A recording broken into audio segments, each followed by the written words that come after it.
आय भूतले श्रीमते महाविष्णु गोस्वामी इति नामिने। नमो ॐ विष्णुपादाय कृष्णपस्थाय भूतले श्रीमते भक्ति वेदांत स्वामी निति नामिने। नमस्ते सरस्वती देवे गौरवाणी प्रचारिणे निर्विशेष शून्यवादी पाश्चात्यदेशतारिणे। जय श्री कृष्ण चैतन्य प्रभु नित्यानंदा श्री अद्वैत गदाधर शिवसादि गौर भक्तवृंदा। हरे कृष्णा कृष्णा कृष्णा हरे हरे, हरे राम राम राम हरे हरे। हरे कृष्णा कृष्णा कृष्णा हरे हरे, हरे राम राम राम हरे हरे। हरे कृष्णा कृष्णा कृष्णा हरे हरे, हरे राम राम राम हरे हरे। हरे कृष्णा कृष्णा कृष्णा हरे हरे, हरे राम राम राम हरे हरे। हरे कृष्णा कृष्णा कृष्णा हरे हरे, हरे राम राम राम हरे हरे।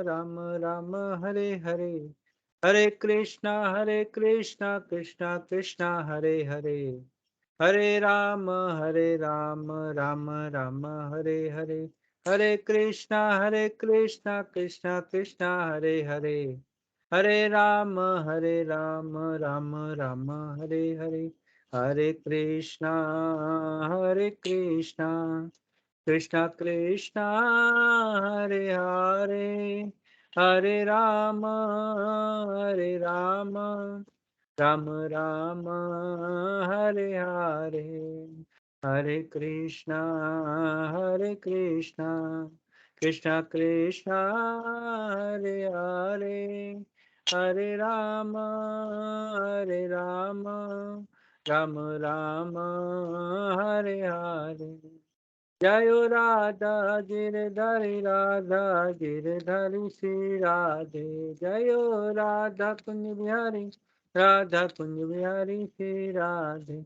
जय राधा नील माधव राधा नील माधव श्री राधे। जय राधे राधे राधे जय श्री राधे। जय जगन्नाथ जय बलदेव जय सुभद्रा। जय सीता राम लक्ष्मण भक्त हनुमान, सीता राम लक्ष्मण भक्त हनुमान। जय लड्डू गोपाल लड्डू गोपाल जय लड्डू गोपाल। नित्य गौर हरि बोल हरि बोल नित्य गौर हरि बोल। जय जय प्रभुपाद जय जय प्रभुपाद जय जय गुरुदेव महाविष्णु गोस्वामी गुरुदेव। जय। ओम विष्णुपाद परमहंस परिवाराचार्य अष्टोत्तर श्री श्रीमद चरणारविंद भक्तिवेदांत स्वामी जगद्गुरु श्रील प्रभुपाद की जय। ओम विष्णुपाद परमहंस परिवाराचार्य अष्टोत्तर श्री श्रीमद भक्तिवेदांत सरस्वती गोस्वामी महाराज ठाकुर श्रील प्रभुपाद की जय। प्रेम से कहो जय श्री कृष्ण चैतन्य प्रभु नित्यानंद श्री अद्वैत गदाधर शिवासादि गौर भक्तवृंद की जय। षड गोस्वामी की जय, गुरु शिष्य परंपरा की जय, शिला प्रभुपाद की जय, शिला गुरुदेव की जय। All Guru to assemble devotees. Hare Krishna, Tagore, Premanande, Hari Hari Bol. Namo Shrimata Krishna Vastavutale Shrimata Namo Shrimata Krishna Vastavutale Shrimata Bhaktivedanta Swami. Stay Saraswati Deva. जय श्री कृष्ण। हरे कृष्णा। हरे कृष्णा प्रिय भक्तों, आज के हरे कृष्णा वीकेंड हरियाणा के प्रोग्राम में आपका स्वागत है। जैसा कि आप जानते हैं, ये प्रोग्राम हरे कृष्णा वीकेंड नामक संस्था जो न्यूजीलैंड की संस्था है उनके द्वारा आयोजित किए जाते हैं। इस संस्था का जो स्थापना है वो 19 अप्रैल 2002 को श्रीमान अम्बरीश दास प्रभु जी व उनकी पत्नी श्रीमती पूर्ण प्रज्ञा देवी दासी माता जी और उनके सुपुत्र श्रीमान कृष्ण समर्पण कृष्णदास द्वारा उनके गुरुदेव परम पूज्य महाविष्णु गोस्वामी महाराज शिला गुरुदेव उनकी आज्ञा से ये आरंभ किया था और उनके ही प्रशिक्षण में और मार्गदर्शन में के द्वारा मैं ये कार्यक्रम कर पा रहा हूँ और इसके लिए मैं उनका हृदय से बहुत बहुत आभार प्रकट करता हूँ। थैंक यू वेरी मच प्रभु। हरे कृष्ण। तो जैसा कि आप जानते हैं कि हम शिला प्रभुपाद जी हैं, उनकी जो पुस्तक है हरे कृष्णा चुनौती, इसका अध्ययन कर रहे हैं और आज हम इसके अध्याय नंबर 22 को पढ़ेंगे और इस अध्याय का शीर्षक है हम व्याघ्र चेतना में नहीं बने रह सकते। व्याघ्र का मतलब होता है जैसे बाघ, शेर, चीता जो शिकार करते हैं, शिकारी पशु। तो हम ऐसे शिकारी पशुओं की चेतना में नहीं बने रह सकते। तो शिला प्रभुपाद प्रश्नों के इसमें उत्तर देंगे। तो इस अध्याय को आरंभ करने से पहले हम मंगलाचरण कर लेते हैं। तो कृपया जो ये प्रार्थना है 3 मिनट की, इसको ध्यान पूर्वक सुनिएगा और इस पर ध्यान दीजिएगा। ओम नमो भगवते वासुदेवाय। ओम नमो भगवते वासुदेवाय। ओम नमो भगवते वासुदेवाय। ओम अज्ञानं तिमिरन्धस्य ज्ञानञ्जनशलाकया चक्षुर्मृतं येन तस्मै श्रीगुरवे नमः। नारायणा नमस्कृत्य नरं चैव नरोत्तमं देवीं सरस्वतीं व्यासं ततो जयमुदीरयेत्। नष्टप्रायशव भद्रेषु नित्यं भागवत सेवया भगवती उत्तम श्लोके भक्तिर्भवति नैष्ठिकी। श्रीचैतन्य मनोभीष्टं स्थापितं येन भूतले स्वयं रूपा कदा मह्यं ददाति स्वापदान्तिकम्। वन्देऽहं श्रीगुरो श्रीयुतापदकमलं श्रीगुरून् वैष्णवांश्च श्रीरूपं साग्रजातं सगणा रघुनाथं वितं तं सजीवं साद्वैतं सावधूतं परिजनसहितं कृष्णचैतन्यदेवं श्रीराधा कृष्णपदान् सगणा ललिता श्रीविशाखान्वितांश्च। हे कृष्णा करुणा सिंधु दीनबंधु जगतपते गोपेशा गोपिका कांता राधा कांता नमोस्तुते। तप्त कांचन गौरांगी राधे वृंदावनेश्वरी वृषभानुसुते देवी प्रणमामि हरिप्रिये। वाञ्छकल्पतरुभ्यश्च कृपा सिन्धुभ्येव च पतितानां पावनेभ्यो वैष्णवेभ्यो नमो नमः। नमो ओम विष्णुपदाय कृष्णपस्ताय भूतले श्रीमते महाविष्णु गोस्वामिनीति नामिने। नमो ओम विष्णुपदाय कृष्णपस्ताय भूतले श्रीमते भक्तिवेदांत स्वामिनीति नामिने। नमस्ते सरस्वती देवे गौरवाणी प्रचारिणे निर्विशेष शून्यवादी पाश्चात्य देश तारणे। जय श्री कृष्ण चैतन्य प्रभु नित्यानंद श्री अद्वैता गदाधर शिवासादि गौर भक्त वृंद। हरे कृष्णा कृष्णा कृष्ण हरे हरे हरे राम राम राम हरे हरे, हरे कृष्ण कृष्ण कृष्ण हरे हरे, हरे राम राम राम हरे हरे। जय श्रीला गुरुदेव की जय, श्रीला प्रभुपाद की जय, नित्य गौर प्रेमानंदे हरि हरि बोल, श्रीमद् भगवत गीता की जय। तो आइए इसका आरंभ करते हैं। तो यह जो वार्तालाप है, यह लॉस एंजलिस के कृष्ण केंद्र में दिसंबर 1968 में शील प्रभुपाद तथा कुछ अतिथियों के बीच हुआ। मतलब जब शिला प्रभुपाद अमेरिका में थे, 1968 की बात है, 1968।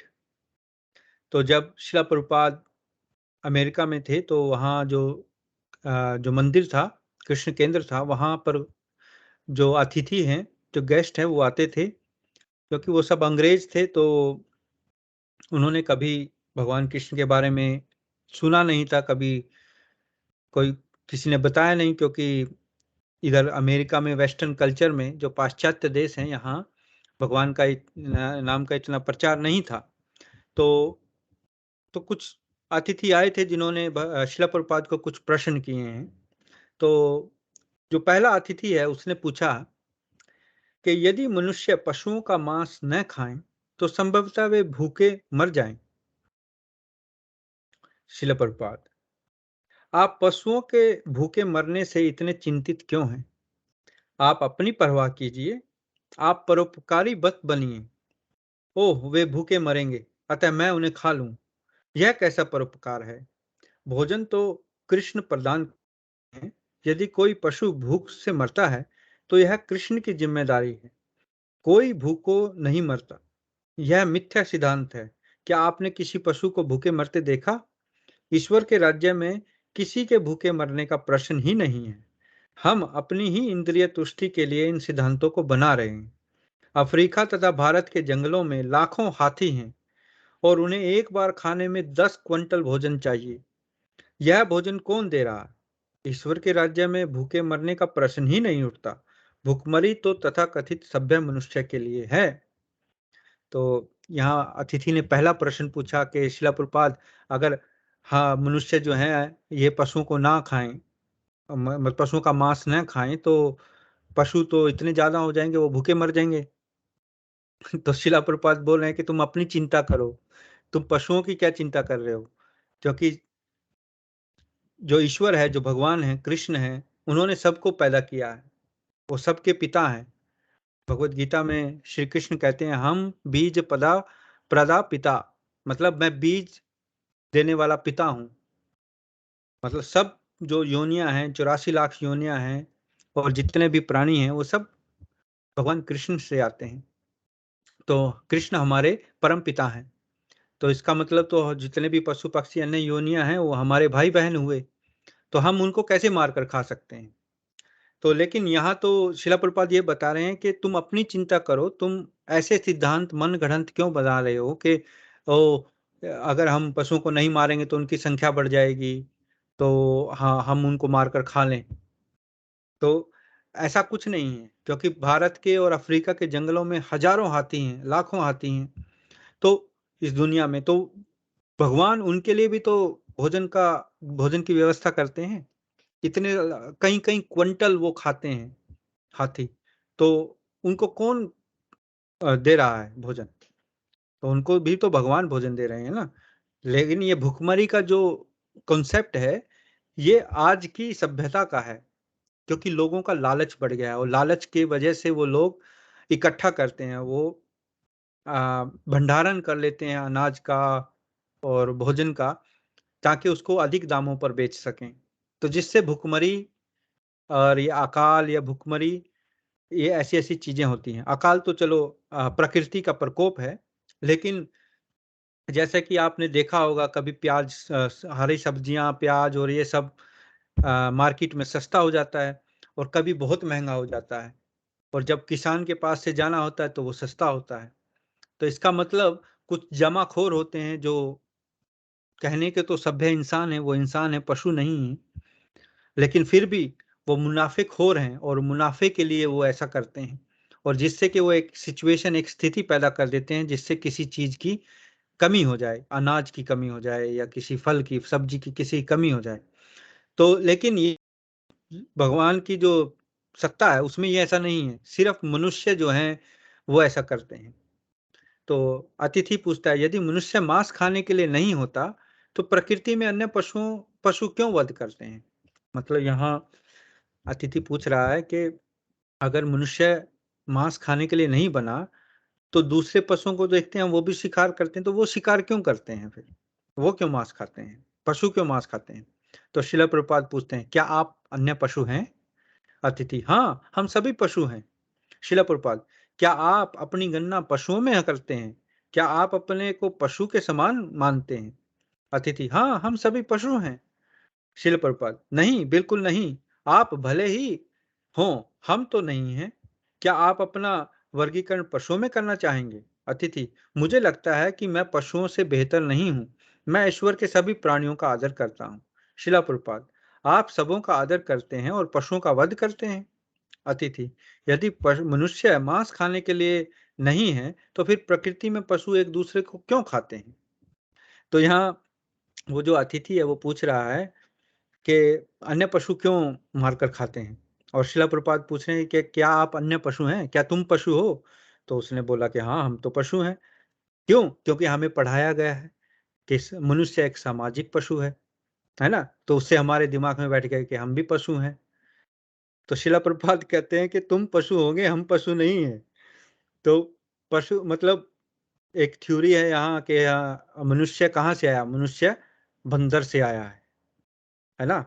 कि डार्विन की एक थ्योरी है कि इवोल्वमेंट की थ्योरी, मतलब इवोल्व होते हैं, एक एक योनि से दूसरे योनि में इवोल्व होता है। तो मनुष्य ऐसे बना है, पहले जैसे बंदर था, बंदर धीरे धीरे इवोल्व हो गया, चिंपैंजी हो गया और फिर थोड़ा बड़ा हो गया और ऐसे फिर वो इंसान हो गया। तो यहाँ शिला प्रभुपाद कहते हैं कि जो लोग कहते हैं कि हमारे पूर्वज बंदर थे या पशु थे, तुम्हारे होंगे, हमारे नहीं हैं। हम पशु से हैं, नहीं आए। हम इंसान हैं, हम मनुष्य हैं, एक अलग योनि है।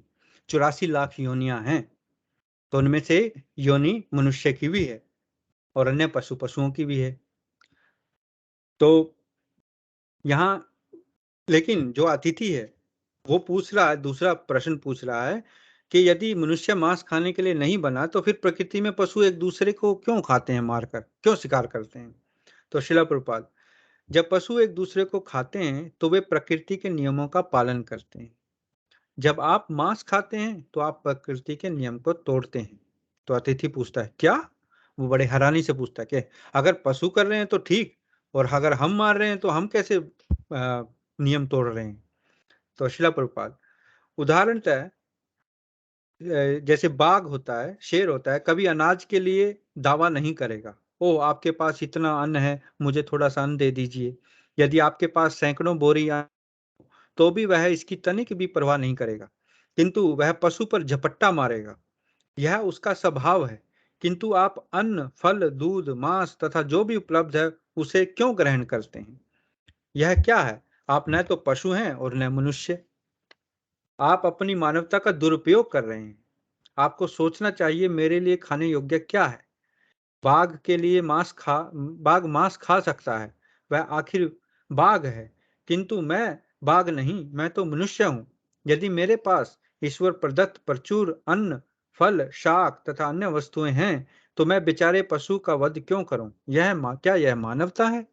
तो यहाँ शिला प्रभुपाद उदाहरण देकर पूछ रहे हैं कि जो बाघ है वो तो कभी तुम्हारा खाना खाने नहीं आता, वो तो कभी अन्न अगर उसके सामने एक अन्न की बोरी पड़ी होगी तो वो उस अन्न को नहीं खाएगा, और जैसे ही पशु को देखेगा तो उस पर झपट्टा मारेगा क्योंकि वो उसका भोजन है।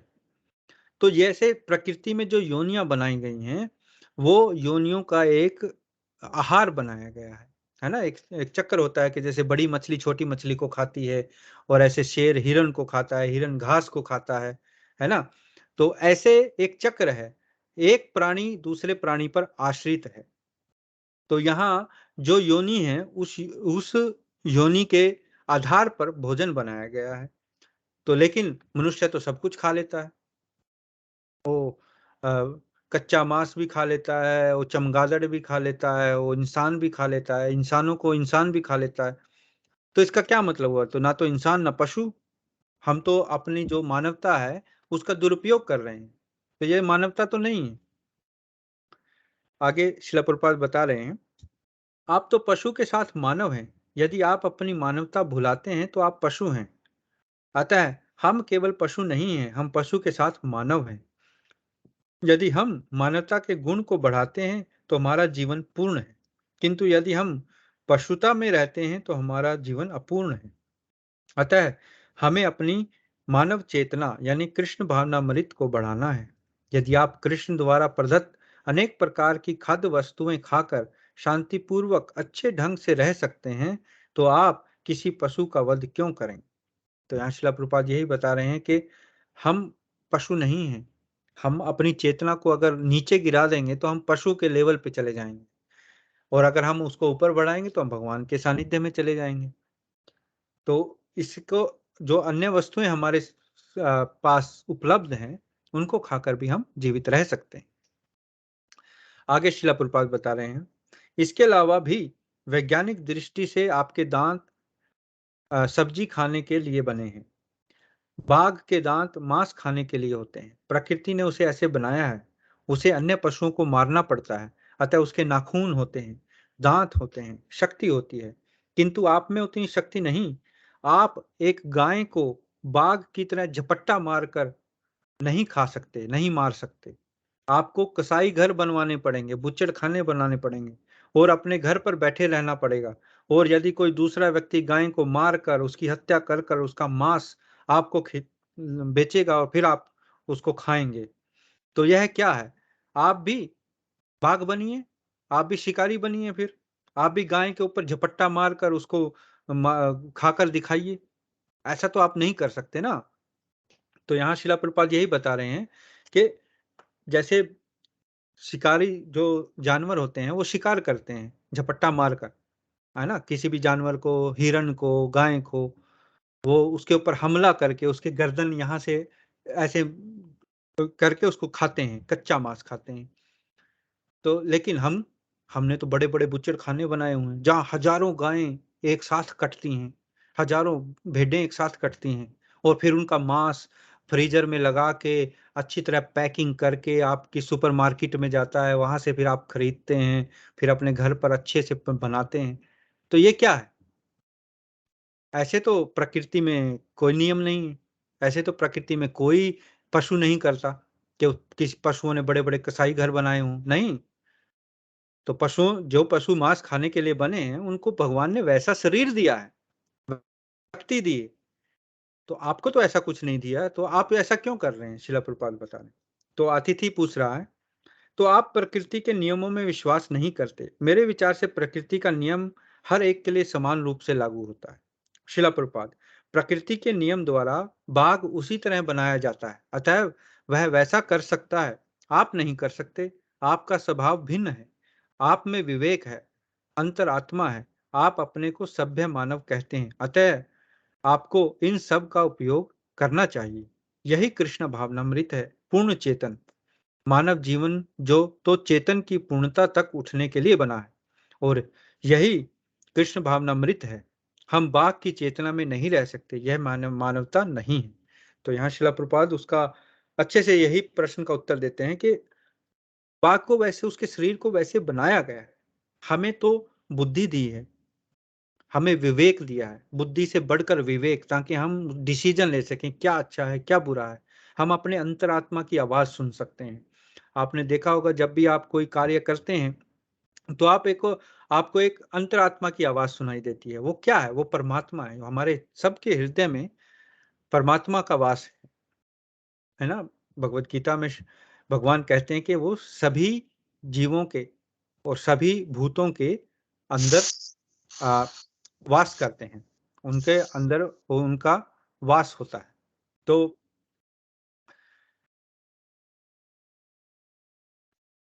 हाँ, तो यहाँ शिला प्रभुपाद यही बता रहे हैं कि हमें ये जो बाघ की चेतना है इससे ऊपर उठना है।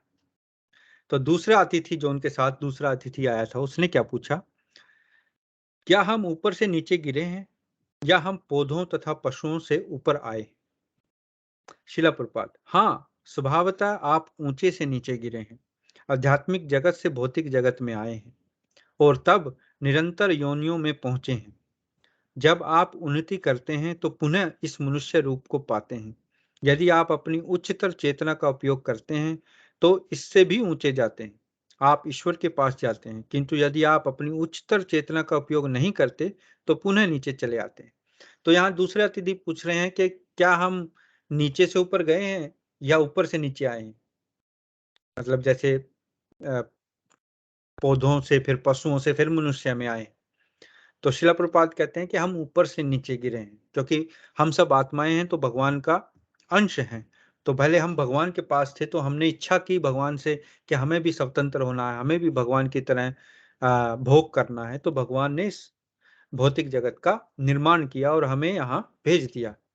यहाँ हम, आपने देखा होगा, सभी इंसान जो हैं वो प्रकृति पर अपना स्वामित्व स्थापित करना चाहते हैं, प्रकृति को अपने कंट्रोल में करना चाहते हैं, है ना? कुछ भी है, चाहे बड़े-बड़े वैज्ञानिक हैं, वो इतना आविष्कार कर रहे हैं, वो किस चीज़ का आविष्कार कर रहे हैं? ताकि वो प्रकृति को अपने वश में कर सकें।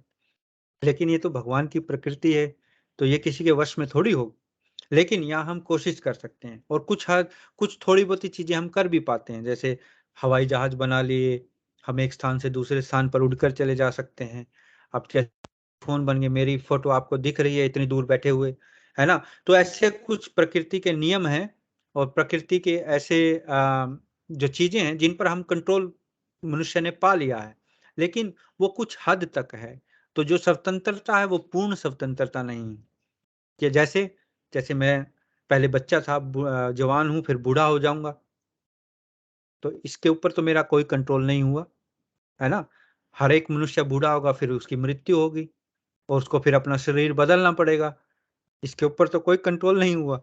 तो इसका मतलब प्रकृति के ऊपर जो मनुष्य की इच्छा है कि हम उस पर कंट्रोल कर लें, वो भगवान बनने की इच्छा है। हर एक मनुष्य चाहता है कि मैं भगवान बन जाऊँ, मैं सब कुछ कंट्रोल करूँ, मेरी इच्छा से सब कुछ हो और मैं ही सर्वे सर्वा रहूँ।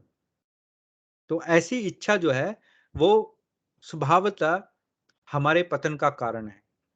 इसीलिए इस इच्छा की वजह से ही हम इस भौतिक जगत में हैं। नहीं तो हम भगवान के साथ थे और वहाँ से फिर भगवान से हमने जिद की कि नहीं, हमें भी आपकी तरह भोग करना है। तो भगवान ने फिर, जैसे एक बच्चा होता है ना, वो जिद करता है कि नहीं, नहीं पापा, पापा मुझे भी गाड़ी चलानी है, मुझे भी कार चलानी है। अब मैं उसको कार में थोड़ी बिठा दूँगा। तो मैं क्या करूँगा, मैं एक छोटी-सी जो बैटरी की कार है वो लेके उसको दे दूँगा और उसको बता दूँगा भई कि बस इस घर की चारदीवारी में ही यहीं तुम्हें ये चलानी है। ऐसे ही भगवान ने, हम भगवान के बच्चे हैं, हमने जिद की है, तो भगवान ने एक बाउंड्री बना दी, एक भौतिक जगत बना दिया, उसके अंदर अलग-अलग योनियाँ बना दी, 84 लाख योनियाँ, और जाओ, वहाँ अपना अलग-अलग कारें चलाओ, अलग-अलग कुछ भी जो भी योनियाँ हैं, जो-जो इच्छाएँ हैं हमारी, हर एक इच्छा जो हम करते हैं, उसके लिए शरीर तैयार है। शिला गुरुदेव ये हमारे कहते थे कि जो भी इच्छाएँ हम कर रहे हैं, उसके लिए एक शरीर तैयार है। आपने इच्छा की कि हाँ, मुझे बहुत अच्छा-अच्छा मांस खाने की इच्छा है। बस आपका शरीर तैयार है। अगले जन्म में आप फिर शेर, बघेरे, बाघ कुछ भी बन सकते हैं। है ना? आपने इच्छा की मैं मुझे बहुत वो चाहिए, बहुत धन-दौलत चाहिए या मुझे बहुत सेक्स चाहिए। तो ऐसे अलग-अलग योनियाँ हैं। तो उन सब योनियों में आपको भेज दिया जाएगा। क्योंकि भगवान तो सबकी इच्छा करते हैं, पूरी करते हैं। तो इस प्रकार यहाँ शिला प्रभुपाद बता रहे हैं कि स्वभावतः हम ऊपर से नीचे गिरे। हम आध्यात्मिक जगत में थे और फिर हम भौतिक जगत में आए। अतः आप दिग्भ्रमित न हों। इस भावनामृत तथा या कृष्ण भावनामृत ग्रहण करें और यही इस मनुष्य जीवन का सही उपयोग होगा। अन्यथा यदि हम बाघ की तरह मांसाहार की लत लगाएंगे तो हमें अगले जन्म में बाघ का शरीर प्राप्त होगा। किंतु इससे क्या लाभ? मान लीजिए कि अगले जीवन में मैं अति बलशाली बाघ बन जाऊं, क्या यह बहुत अच्छी उन्नति होगी? क्या यह क्या आप बाघ के जीवन को अच्छा मानते हैं? प्रतिदिन खाने को भी नहीं मिलता, वे एक पशु पर झपट्टा मारते हैं और उसे छिपा कर रख देते हैं और सड़ा हुआ मांस 1 महीने तक खाते रहते हैं, क्योंकि उन्हें पशु मारने का अवसर हमेशा हाथ नहीं आता। ईश्वर उन्हें वह अवसर उपलब्ध नहीं होने देते। यह प्राकृतिक है। जहाँ कहीं भी जंगल में बाघ होता है, तो वह अन्य पशु वहां से भाग जाते हैं आत्मरक्षा के लिए। अतएव बिरले ही जब बाघ अत्यंत भूखा होता है, तो ईश्वर उसे अन्य पशु पर झपट्टा मारने का अवसर देते हैं। बाघ नित्य अनेकानेक स्वादिष्ट व्यंजन नहीं पा सकता। यह तो मनुष्य जीवन ही है जिसमें हमें इतनी सारी सुविधाएं प्राप्त हैं, किंतु यदि हम इनका दुरुपयोग करेंगे तो हमें बाघ का जीवन मिलेगा, अति बलिष्ठ और झपट्टा मारने की पूरी क्षमता से युक्त जीवन। जय शिला प्रभुपाद की जय। तो यहाँ अंत में शिला प्रभुपाद यही बता रहे हैं कि जैसे बाघ होता है, उसको तो हर रोज थोड़ी उसको पशु मिल रहे हैं और मांस खाने को मिल रहा है। उसने कभी झपट्टा मार लिया, कोई भैंस या कोई हिरन या कोई किसी का शिकार कर लिया, फिर वो उसको छुपा कर कहीं झाड़ी में रखेंगे, फिर उसको सड़े हुए को 1 महीने तक खाते रहेंगे। उसको हर रोज शिकार करने को नहीं मिलता। और आप देखो, मनुष्य जीवन में कितने कितने भोजन हम खा सकते हैं रोज, कभी कुछ बना सकते हैं, है ना? कितने ही साग सब्जी, अन्न, मिठाइयाँ, वो क्या से क्या नहीं हम बना सकते हैं, भगवान को भोग लगा सकते हैं, खा सकते हैं। तो ये सुविधा सिर्फ मनुष्य को दी गई है। और लेकिन हम इन सुविधाओं को छोड़कर क्या करेंगे? हम फिर मांस खाएंगे, तो फिर उसका क्या क्या लाभ? हमें तो फिर वही योनि प्राप्त होगी, है ना? तो ऐसे इस प्रकार जो शिला प्रभुपाद बता रहे हैं कि जो ये बाघ की जो मेंटेलिटी है, जो मानसिकता है, उससे हमें बाहर आना है। तो मैं भगवत गीता का श्लोक पढ़ना चाहता हूँ। ये अध्याय 17 अध्याय 18 17वें अध्याय का 7वां श्लोक है। इसमें भगवान बता रहे हैं कि अलग-अलग जो व्यक्ति हैं, उनको अलग-अलग भोजन पसंद होता है। जैसे आहारस्सत्व अपि सर्वस्य त्रिविधो भवति प्रियः, यज्ञतस्तपस्तथा दानं तेषां भेदम् इमं शृणु। अर्थात यहाँ तक कि प्रत्येक व्यक्ति जो भोजन पसंद करता है, वह भी प्रकृति के गुणों के अनुसार 3 प्रकार का होता है। यही बात यज्ञ, तपस्या तथा दान के लिए भी सत्य है। आप अब अनेक भेदों के विषय में सुनो। तो यहाँ भगवान कह रहे हैं कि जैसे प्रकृति के 3 गुण होते हैं, सतोगुण, रजोगुण और तमो। तो जो व्यक्ति भोजन खाता है, वो भी इन 3 गुणों से प्रभावित है। जो उसको पसंद है, वो उसके जो प्रकृति के 3 गुणों के अनुसार उसको पसंद है। कि जैसे अगर कोई तमोगुणी व्यक्ति है, तो उसको उस प्रकार का भोजन पसंद होगा, बासा, है ना? या फिर जैसे तमोगुणी, जैसे ये जो मांस है, ये भी तमोगुणी में आता है। और कई और भोजन हैं जो तमोगुणी में आते हैं, जैसे प्याज, लहसुन, है ना? ये सब तमोगुणी में आते हैं, ये तमोगुण को बढ़ाते हैं हमारे शरीर में। तो ऐसे ही जो सतोगुणी इंसान होता है, उसको सात्विक, जिसको कहते हैं सात्विक भोजन पसंद होता है ना? सात्विक भोजन जिसमें सिंपल अन्न और चावल, दाल, साग सब्जी, बिना ज्यादा किसी मसाले के। तो ऐसा सात्विक भोजन जो ग्रहण करता है, वो सतोगुण को बढ़ाता है ना? ऐसे ही रजोगुण जो चटपटे, ज्यादा मिर्ची वाले, खटाई वाले, ऐसे जो भोजन होते हैं, वो रजोगुण को बढ़ाते हैं। तो ये सब भगवान ने इस अध्याय में दिया है।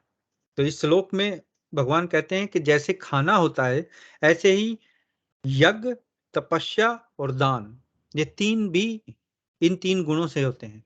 कोई कहेगा कि जैसे तपस्या होती है ना? तपस्या या यज्ञ या पूजा पाठ जिसको कहें, जैसे कई कर्म कांड करते हैं। कर्म कांड का मतलब जैसे कुछ पूजा, किसी हेतु पूजा करते हैं, किसी देवता की पूजा करते हैं कि हमें पुत्र प्राप्त हो जाए, या मेरी नौकरी लग जाए, या मेरे घर में कुछ क्लेश है वो कट जाए, या मेरे घर में धन दौलत आ जाए। तो ऐसा कोई हेतु या ऐसे कोई उद्देश्य लेकर हम कोई किसी देवता के पास जाते हैं, किसी देवी के की पूजा करते हैं, तो वो रजोगुण में आता है। ऐसे ही तमोगुण के होते हैं, जैसे जो भूत पिशाचों की तांत्रिक विद्या है ना, काला जादू, तांत्रिक, ऐसे जो होते हैं वो तमोगुणी में आते हैं। वो और सतोगुणी में भगवान विष्णु की जो पूजा की जाती है वो सतोगुणी में आती है, भगवान कृष्ण की, विष्णु की, है ना। तो इस प्रकार पूजा, तपस्या, यज्ञ और दान, दान भी 3 प्रकार के होते हैं। जैसे आपने कोई मांगने वाला आया बन के शनि देव का या कुछ और आपने कुछ दान दे दिया, तेल दे दिया, शाम को उसने उसको बेच के अपना शराब पी ली, तो वो दान क्या हुआ? वो दान तो तमोगुणी में परिवर्तित हो गया, आपको भी वो तमोगुण में ले जाएगा, है ना। या कहीं आपने दान दिया कि हाँ चलो मैं यहाँ दान दे देता हूँ और मुझे इसका कुछ पुण्य मिलेगा। जब आप पुण्य के सोचकर दान देते हैं कि आज मैं 100 रुपये दान दे रहा हूँ, मुझे भगवान 1000 रुपये का पुण्य मिलेगा, है ना। तो वो ऐसा दान जो है वो रजोगुणी। और ऐसे ही जो सतोगुणी दान क्या होता है? सतोगुणी दान का मतलब होता है जैसे भगवान के नाम का प्रचार अगर हो रहा है और आप वहां दान देते हैं, तो वो सतोगुणी है। जहां भगवान विष्णु, भगवान कृष्ण के नाम का प्रचार है ना, या आप भगवान के नाम का प्रचार कर रहे हैं या भगवत गीता का प्रचार कर रहे हैं और वहां आप दान दे रहे हैं, तो वो सतोगुणी दान है। उसमें क्या है? उसमें भगवान आपको, आपका सतोगुण बढ़ेगा, भगवान की तरफ आपकी भक्ति बढ़ेगी। तो यहाँ भगवान अम, ये जो अलग अलग भिन्न भिन्न प्रकार के जो 3 गुण हैं, उन 3 गुणों से जो प्रभावित हैं आ, होते हैं, उसके बारे में बताया गया है। भोजन भी, यज्ञ भी, तपस्या भी और दान भी। और एक और जो ये जो योनियां हैं, 84 लाख योनियां हैं, मैं इसके बारे में आपको बताना चाहता हूँ कि जो 84 लाख योनियों का, इनका विभाजन कैसे किया गया है। विभाजन मतलब इनको अलग अलग कैसे बताया गया है। तो शिला प्रभुपाद जो हैं, उन्होंने एक पुस्तक और भी लिखी हुई है जिसका नाम है कर्म योग। तो इस कर्म योग पुस्तक में शिला प्रभुपाद बता रहे हैं कि जो ये योनियां हैं, मैं पढ़ थोड़ा सा छोटा सा पैरा मैं इसको पढ़ देता हूँ। विद्वान संत हमें यह बताते हैं कि 84 लाख योनियों में घूमता हुआ जीव विकास की क्रमिक प्रक्रिया के पश्चात भारतवर्ष की पवित्र भूमि में जन्म लेता है। मतलब जब 84 लाख योनियों में हम घूम लेते हैं और जब मनुष्य बनते हैं और जब मनुष्य हम भारत में जन्म लेते हैं, तब हम भगवान की भक्ति के उसमें कोशिश करते हैं। तो इसमें क्या लिखा है कि जो 9 लाख योनियां वो हैं जलचर। जलचर मतलब जो जल में, जैसे मछली हो गई, झींगा हो गया, है ना, और अलग अलग बहुत सारे प्राणी हैं, मगरमच्छ हो गया, ऐसे से ऐसे कितने कछुआ है और बहुत जल के बहुत प्राणी हैं। तो ऐसे 9 लाख योनियां हैं जल के अंदर, उनको जलचर कहते हैं। और 20 लाख अचरों या वनस्पतियां हैं। वनस्पतियां मतलब पेड़ पौधे, जो वनस्पति हैं, तो 20 लाख वो हैं। 11 लाख श्री सर्प तथा कीट हैं। श्री सर्प मतलब जैसे सांप, छिपकली, है ना, बिच्छू, कीट, पतंगे, ये 11 लाख हैं। और 10 लाख पक्षी हैं। पक्षियों की जितनी भी योनियां हैं, चिड़िया, करसल्ली, टटीरी, है ना। और ये तो मैं भारत की बात कर रहा हूँ, बाहर तो और पता नहीं कौन कौन से पक्षी हैं, कौन कौन सी चिड़ियाएं हैं। और 30 लाख जंगली पशुओं के हैं, मतलब जो जंगली पशु हैं, शेर वगैरह, हिरन, ये सब जो पशु हैं, ये 30 लाख हैं। और 4 लाख मनुष्य हैं। अब आप कहोगे मनुष्य तो एक ही है योनि, नहीं, इसमें 4 लाख बताया गया है। मतलब अलग अलग जो हमारा जो चेतना का स्तर है, उस स्तर के 4 4 लाख योनियों में विभाजित किया गया है मनुष्य को, क्योंकि कहीं जैसे सभ्य समाज नहीं है, तो वहाँ क्या है, जैसे कबीले में रहते हैं लोग, है ना, शिकार करते हैं, ऐसे भी हैं। और कई लोग जो बिल्कुल भी ईश्वर को नहीं मानते या उनके समाज बिल्कुल अलग है, ऐसे भी लोग हैं। इसीलिए कहा गया है जो भारत भूमि ते, मतलब जन्म हईला, मतलब जिसका जन्म, चैतन्य महाप्रभु ने कहा है कि जिसका जन्म भारत भूमि में हुआ है वह बहुत भाग्यवान है। उसको सबसे पहले खुद आध्यात्मिक जीवन में उन्नति करनी चाहिए और फिर दूसरों को परोपकार करना चाहिए। तो इसलिए हमारा जन्म भारतीय भूमि पर हुआ है और भारतीय शरीर हमारा है, तो ये बहुत ही जिसको कहते हैं कि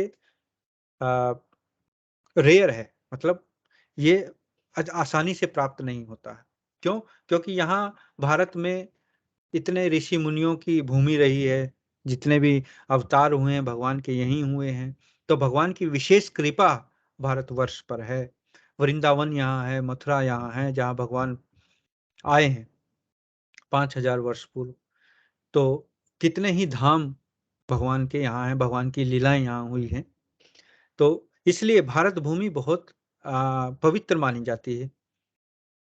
यहाँ एक आपने देखा होगा कि ऑटोमेटिकली ही यहाँ जन्म लेने पर जो इंसान होते हैं उनकी भावना, वो बचपन से उनको सिखाया जाता है कि हम शरीर नहीं है, हम आत्माएं हैं। तो सबको ये नॉलेज रहती है कि हम आत्माएं हैं, हम शरीर नहीं हैं। और भगवान भगवान के बारे में चेतना होती है कि भगवान कौन है, भगवान क्या है। तो एक श्रद्धा होती है भगवान के प्रति ऑटोमेटिकली। तो इसलिए भारत में जन्म लेना बहुत महत्वपूर्ण है, बहुत सौभाग्य का अवसर है, और इस अवसर को हमें गंवाना नहीं चाहिए।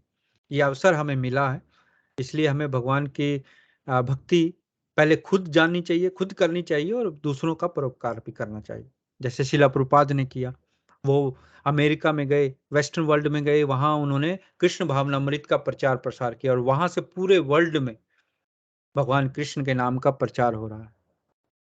तो ये आज का जो ये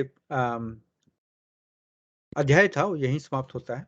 तो अब हम थोड़ा प्रश्न उत्तर पूछते हैं। आपको, आपने ये क्लास सुनी, तो कोई प्रश्न है, कोई टिप्पणी है तो आप बता सकते हैं। हरे कृष्ण।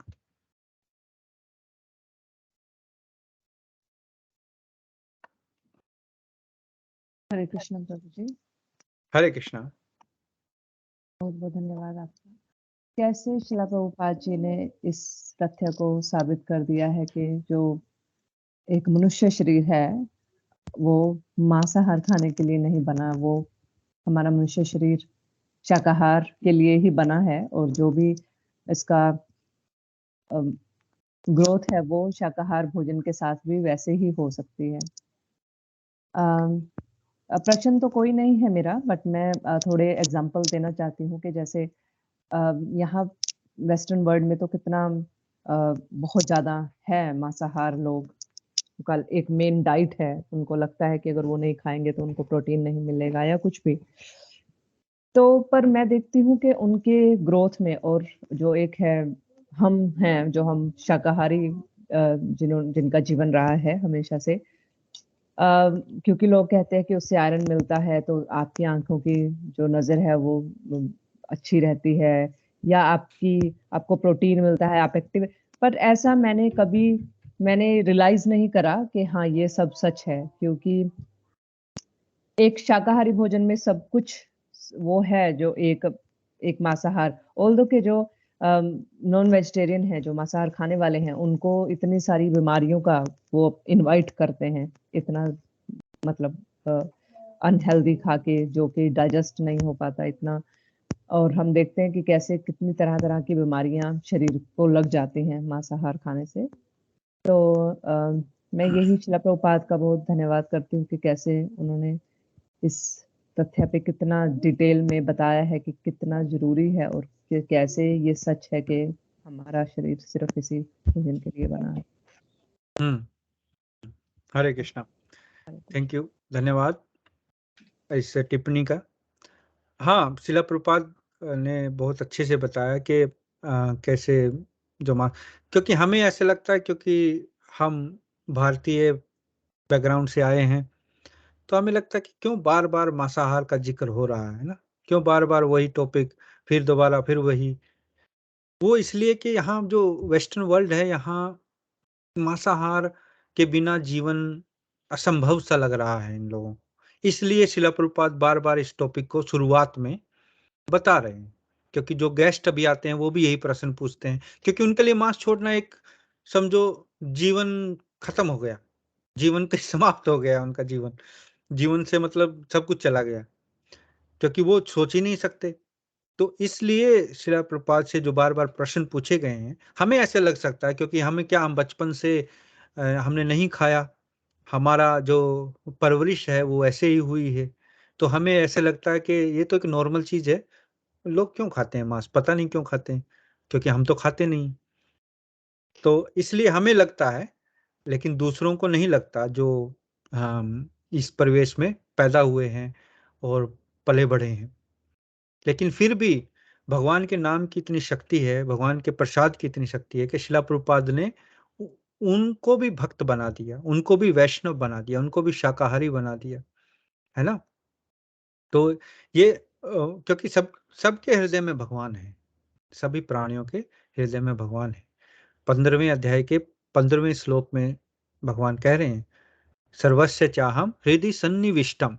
हृदय मतलब हृदय में वास करते हैं भगवान सबके, सर्वस्य चाहम सभी के, और उन्हीं से अपोहन्नम मतलब, और स्मृति, जो भगवान से ही, क्योंकि हमारे सबके हृदय में परमात्मा रूप में भगवान विराजमान है, और उन्हीं से ही हमें स्मृति आती है, यादाश्त आती है, और वही हमें भूलने के लिए भी बोलते हैं।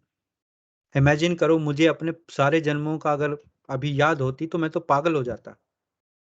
मैं अपने पिछले जन्म में क्या पता मैं किसका पुत्र था, या किसका पिता था, या किसका पति था, या किसका क्या था, मैं इंसान भी था या नहीं था, या मैं पशु था, है ना, और मैंने क्या क्या कर्म किए हैं, वो सारे मुझे याद होते तो मैं तो पागल हो जाता, मेरा जीवन मैं जीवन जी नहीं सकता था। तो इसलिए भगवान हमें अलाउ करते हैं कि हर एक योनि में हम पिछला भूल जाते हैं और वहां से फिर स्टार्ट करते हैं, लेकिन वो कर्म चलते रहते हैं, क्योंकि वो जो कर्म किए हैं हमने, उनका भुगतान करना पड़ता है। तो इसलिए भगवान सबके हृदय में बैठे हैं, उन्हीं से यादाश्त आती है, उन्हीं से भूलने की शक्ति भी वो हमें वही देते हैं, और वही वेदों के रचयिता भी हैं। उसी श्लोक में इसे भगवान ने बताया कि वो वेदों के रचयिता भी वही। तो इसलिए ये कहना कि ये लोग नहीं समझेंगे, समझेंगे जो समझने वाले हैं। जैसे भगवान कह रहे हैं कि तीन तीन गुण से प्रभावित होते हैं सभी लोग। जो तमोगुणी प्रवृत्ति के लोग होते हैं, उनको फिर तमोगुणी भोजन खाने में अच्छा लगता है, उनको वही स्मेल अच्छी लगती है। हमें वो गंदी स्मेल लग सकती है कि ओहो कितनी गंदी स्मेल आ रही। ले अब जैसे मैं एग्जांपल दूं, अब मैंने बचपन से खाया है लहसुन प्याज, लेकिन जब मैं भक्ति में आया, अब 10-12 साल से मैं नहीं खाता हूँ। तो अब क्या होता है कि अगर लहसुन और प्याज का कोई तड़का लग रहा हो तो मुझे बिल्कुल ऐसा लगेगा, ओहो कितनी मतलब अजीब स्मेल है, मैं उसको टॉलरेट नहीं कर पाऊंगा। तो ये तो एक प्रैक्टिकल एग्जाम्पल है हमारा, है ना, ये उदाहरण है। तो इसलिए जब हम मतलब धीरे धीरे धीरे किसी चीज को फॉलो करते हैं, तो वैसे ही हम, क्योंकि ये तो हमारी नेचुरल सात्विक प्रवृत्ति है, सात्विक मतलब सतोगुण से जो बढ़ाते हैं, ऐसी चीजें हमें चीजों का पालन करना है। जितने भी रूल रेगुलेशन है, अनुशासन है, वो हमें सतोगुण को बढ़ावा देते हैं। सवेरे सवेरे उठना, भगवान की आरती करना, भगवान का नाम का जाप करना, है ना, भगवान को भोग लगाना, और सट कुछ चीजें जो नहीं बताई गई हैं, तमोगुण वाली चीजें नहीं खाना, है ना, 4 नियमों का पालन करना। तो ये सब जब हम पालन करते हैं तो ये हमें सतोगुण बढ़ाते हैं, और जब सतोगुण बढ़ता है तो हम भगवान की भक्ति में लगते हैं, भगवान की भक्ति की तरफ हमारा रुझान बढ़ता है, टेस्ट बनता है। तो थैंक यू वेरी मच, धन्यवाद। हरे कृष्णा। सुभाष जी।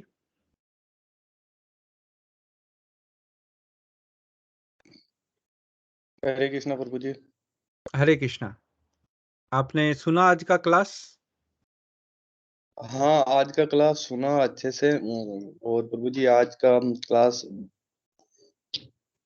बड़ा अच्छा रहा। और आज के अध्याय से जो आपने योनियों के बारे में बताया, और पशु पक्षी जल के जीव और मनुष्य सभी इन आप सभी अपना के जब आप प्रश्न पूछते हैं तो अपना ऑडियो सॉरी वीडियो चला लिया करिए प्लीज।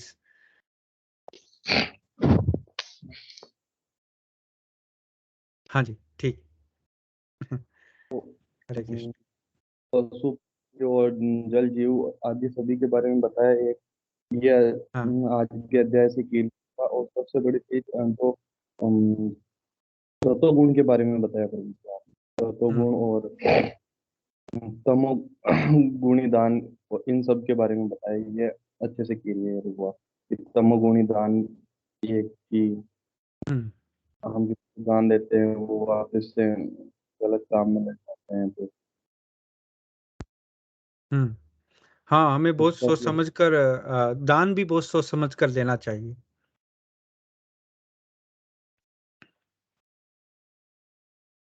और ये योनियों के चयन के बारे में बताया। तो वो clear। हाँ जो 84 लाख योनि है उनका विभाग अलग अलग उनमें विभाजन किया गया है कि जो कितने प्रकार की योनियां हैं। जैसे मनुष्य 4 लाख हैं, ऐसे 11 लाख हैं, 30 लाख हैं जो पक्षी पशु हैं, ऐसे ऐसे विभाग। और जो मॉडर्न साइंस है, जो साइंस है वो भी इस कंक्लूजन पे पहुंची है कि करीब करीब 80 से 85 लाख कुछ योनियां हैं। लेकिन हमारे शास्त्रों में तो पहले ही बताया गया है कि 84 लाख योनियां हैं। तो धीरे धीरे साइंस जो है वो भी आ, इस तथ्य पर पहुंच रही। तो नो डाउट कि हमें योनियों के बारे में पता होना चाहिए। और जैसे आज के अध्याय का जो मुख्य आज का जो टॉपिक था वो यही था कि हमें पशु की मेंटालिटी में नहीं रहना चाहिए।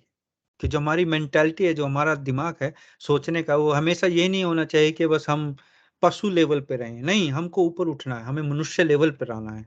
मनुष्य लेवल से फिर हमें भक्ति लेवल पे जाना है। वो मनुष्य लेवल से भी ऊपर है। पहले तो मनुष्य तो बने क्योंकि जब तक हम 4 नियमों का पालन नहीं करेंगे, मांस नहीं खाना, शराब नहीं पीनी, किसी तरह का नशा नहीं करना, पर स्त्री गमन नहीं करना, जुआ नहीं खेलना, जब ये 4 नियमों का हम पालन करते हैं तो हम मनुष्य लेवल पर आते हैं पशु लेवल से। नहीं तो हम पशु का जीवन व्यतीत कर रहे हैं। आहार निद्रा भय मैथुन, है ना। हम कोई नियम पालन नहीं कर रहे हैं।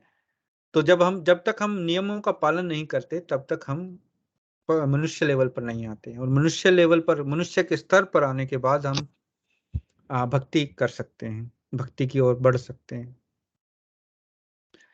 ठीक है ब्रो जी। और कोई आपका प्रश्न हाँ, या टिप्पणी?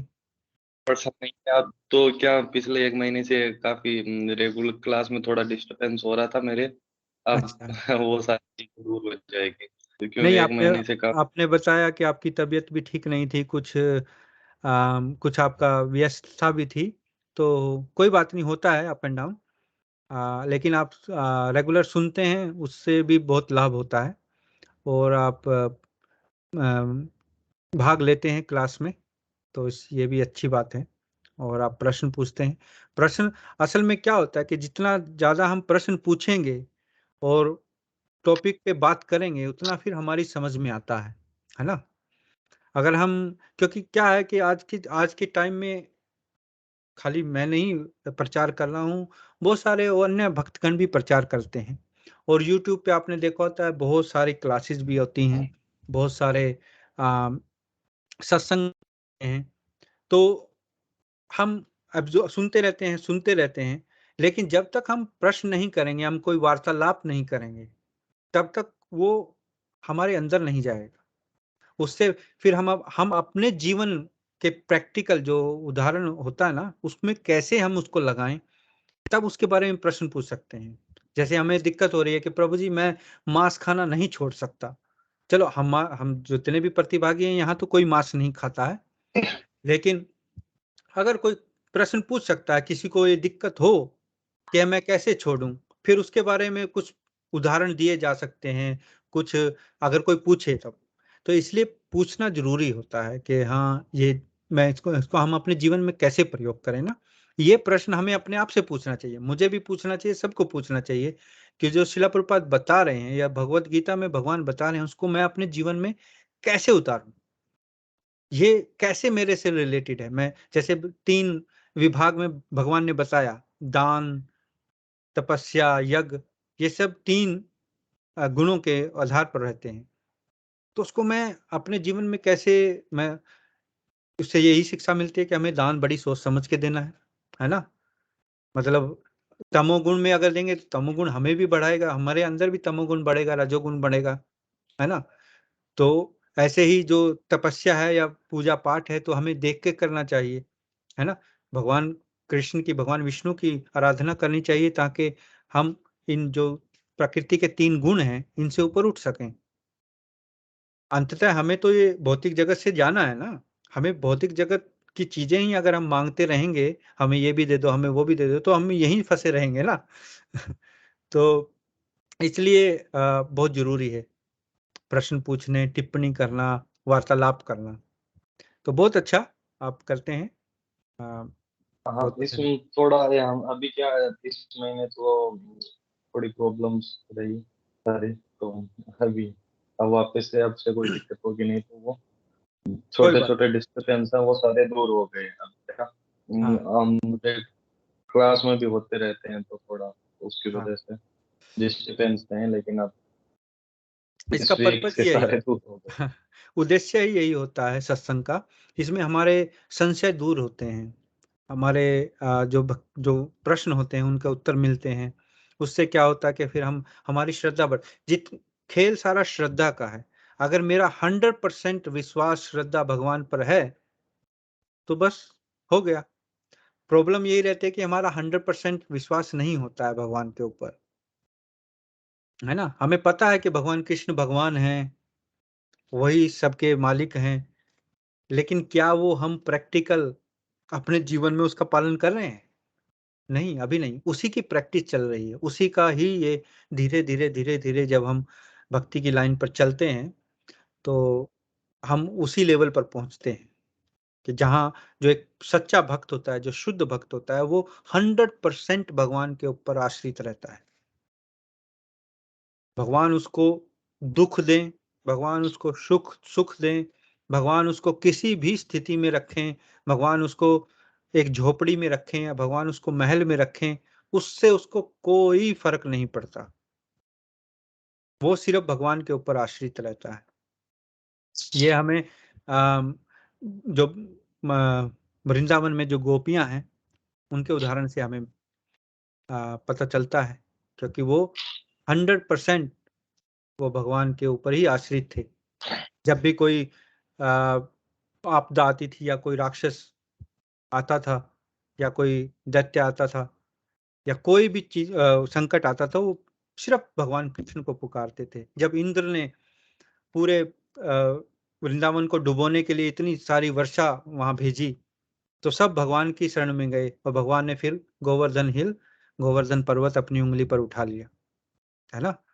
तो कहने का मतलब ये है कि भक्त की पहचान यही होती है कि जो भगवान को के ऊपर पूरा 100% आश्रित रहे, वही शुद्ध भक्त होता है, वही सच्चा भक्त होता है।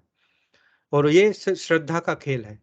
जैसे-जैसे हम में श्रद्धा बढ़ती है और फिर हम भगवान के ऊपर आश्रित हो प्रारंभ कर देते हैं। नहीं तो अभी तो हम सोचते हैं, ओह! मेरे पास तो इतना पैसा है, मेरे को कुछ होगा, मैं पैसा खर्च दूँगा, और मेरे पास तो इतना ज़मीन है ना? मेरे पास तो मैं तो फलाने किसी एमएलए को जानता हूँ, मैं तो मुख्यमंत्री को जानता हूँ, मैं तो उसकी शरण में चला जाऊँगा। तो हम क्या करते हैं, हम गलत शरण लेते हैं। जब हम भ्रमित होते हैं, तो हम कोई पैसे की शरण लेते हैं या अपने शरीर में मेरे में बल है, अपने शरीर का शरण लेंगे या किसी मनुष्य का शरण लेंगे या किसी प्रधानमंत्री, एमएलए, मुख्यमंत्री, किसी को जानता हूं मैं, उसकी शरण लेंगे, लेकिन भगवान की शरण में नहीं जाएंगे, है ना। तो ये माया का खेल है, ये माया हमें भ्रमित करती है। तो इसी चक्र से, इसी जो भ्रम से हमें जो भगवान की भक्ति है और भगवान के भक्तों का संग है, और जैसे शिला प्रभुपाद की पुस्तकें जब हम पढ़ते हैं तो इस भ्रम से हम ऊपर आते हैं, इस भ्रम से बाहर आते हैं। हरे कृष्णा। हरे कृष्णा धन्यवाद। गुरुजी जी। वो तो है, लेकिन क्या अभी काम की वजह से वो ओवरलोडेड था ना, तो वो सारे डिस्टर्बेंस है। हाँ, मैं आपको आपको पॉइंट आउट नहीं कर रहा हूँ, मैं ये नहीं कर रहा हूँ कि आपकी गलती है, नहीं, ये सबके साथ होता है। ये धीरे धीरे, बात मैंने कहा ना कि विश्वास और श्रद्धा की है। जैसे जैसे आपकी श्रद्धा बढ़ेगी, आपको खुद ब खुद भगवान आपके हृदय में भी हैं विराजमान, सभी के हृदय में भगवान विराजमान है, भगवान गाइड करते हैं। जब हम भगवान, तुम एक बार भी भगवान से हाथ जोड़कर प्रार्थना करोगे कि हे भगवान, हे कृष्ण, मैं इतने जन्मों से भटकता रहा हूँ, इस संसार में भटकता रहा हूँ, और मैंने कभी आपकी शरण नहीं ली। आज से, इसी वक्त से मैं आपसे हाथ जोड़कर प्रार्थना करता हूँ, मैं आपकी शरण में आता हूँ, आप मेरे हैं, मैं आपका हूँ, बस मैं आपके ऊपर आश्रित हूँ। भगवान इसी से प्रसन्न हो जाते हैं। इतनी सी प्रार्थना अगर हम करते हैं तो भगवान इससे बहुत प्रसन्न होते हैं। भगवान को ये प्रार्थना हमें रोज करनी चाहिए और सच्चे दिल से करनी चाहिए, और भगवान आपको रास्ता दिखाएंगे, है ना। हरे कृष्ण।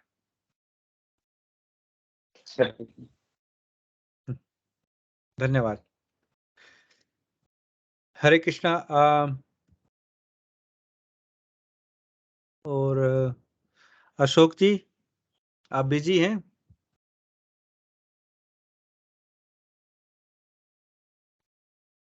मुझे लगता है वो काम करते हुए सुनते हैं। गायत्री जी।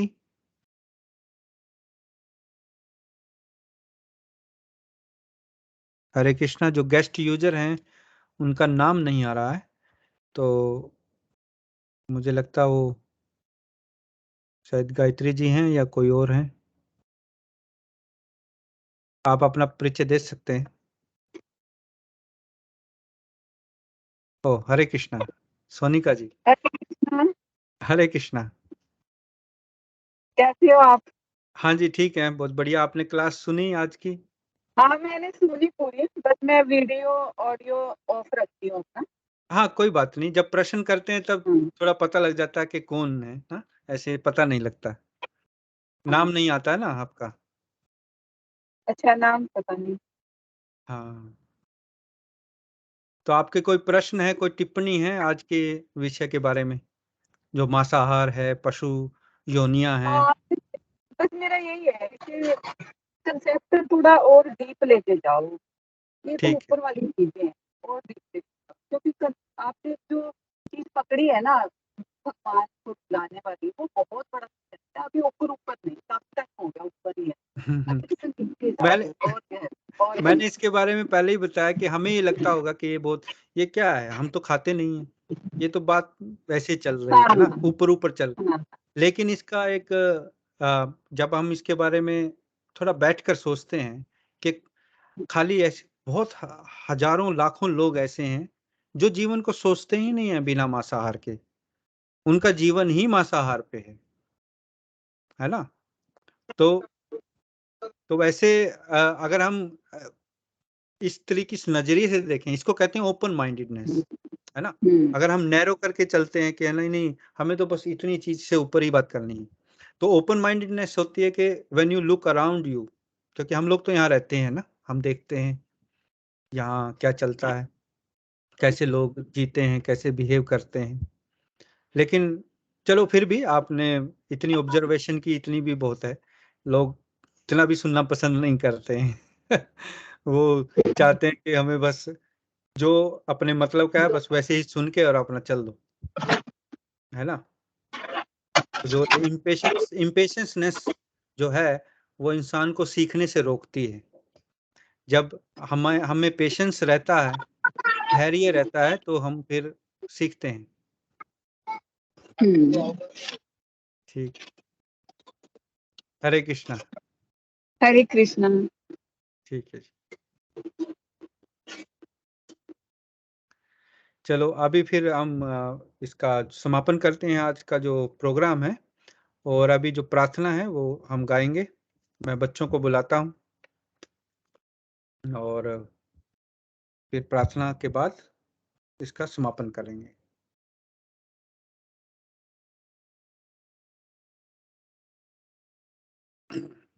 चलिए, से हरे Krishna. Hare Krishna. Okay, start now. Maharaj, please hear us. Maharaj, please hear us. We have learned some real good stuff. We have learned some real good stuff. Maharaj, we have louder. learned something.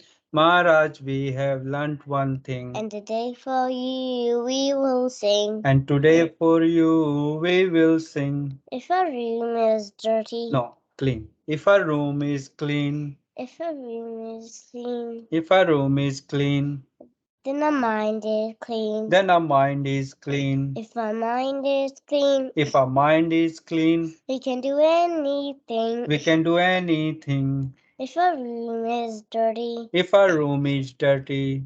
Then so are we. Then so are we. And if we are dirty. And if we are dirty. We're not happy. We're not happy.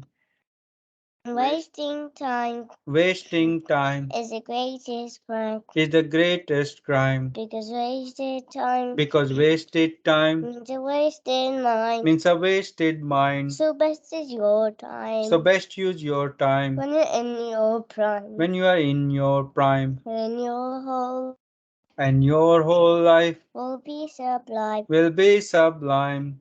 If your wealth is gone. If your wealth is gone. Then there is nothing wrong. Then there is nothing wrong. And if your health is gone. If your health is gone. That's a different song. That's a different song. If your characters die. If your characters dies. Then the world will cry. Then the world will cry. Only saintly behavior. Only saintly behavior. That humanity thrives. Let humanity thrive. Hare Krishna, Hare Krishna, Krishna Krishna, Hare Hare, Hare Rama, Hare Rama, Rama Rama, Hare Hare. Hare Krishna, Krishna Krishna, Hare Hare, Hare Rama, Rama Rama, Hare Hare. We must always remember Krishna. We must always remember Krishna. And never forget him too. And never forget him too. But how are we to practice with so many things to do? But how are we to practice with so many things to do? That is the greatest question. That is the greatest question. And here's the greatest clue. And here is the greatest clue. You must learn to work so nicely that Krishna remembers you. You must learn to work so nicely that Krishna remembers you. So listen very closely. So listen very closely. And make your thinking sharp. And make your thinking sharp. Let's learn how we can live and work so Krishna won't depart. Let's learn how we can live and work so Krishna won't depart. If something's due tomorrow. If something's due tomorrow. Finish it today. Finish it today. And whatever due today. And whatever's due today. Do it now, don't delay. Do it now, don't delay. Your friends might be lazy. Your friends might be lazy. Or doing bad things. Or doing bad things. But you think again. But you think again. Don't follow them. Don't follow them. And you'll win the end. And you will win the end. Whatever work we're given. Whatever work we're given. We do our very best. We do our very best. We only live with what we need and give Krishna the rest. We only live with what we need and give Krishna the rest. This is how to live, to work and to play. To learn to live this. Say Krishna every day. This is how to live, to work and to play. And you learn to live this way. You see Krishna every day. And when the time is up, he'll take us Kasa up Papa. love. We And sing. we'll dance to him with the heart full of love. And when night time is up, he'll take us up above. We sing and dance with him with the heart full of love. So chant Krishna's name, his glories and his fame. The only way this. Forever become sin. So chant Krishna's name, his glories and his fame. Is the only way this world will ever become sane. Now please ask this greatest question. Now please ask this greatest question And find this greatest clue. and find this greatest clue. You can only remember Krishna.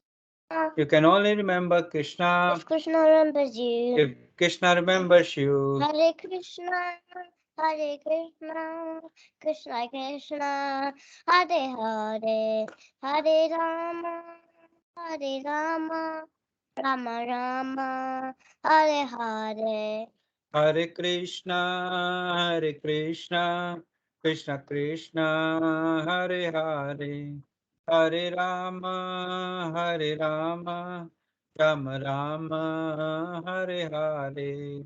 जय His Holiness Mahavishnu Goswami महाराज की जय, जगत गुरु श्रीला प्रभुपाद की जय, नित्य गौर प्रेमानंदे हरि हरि बोल। नमो शुभदाय कृष्ण प्रसाद भूतले श्रीमती नमो शुभदाय कृष्ण प्रसाद भूतले श्रीमती भक्ति स्वामी के नाम में नमस्ते सरस्वती देव पाश्चात्य प्रभु नित्यानंद श्री अद्वैत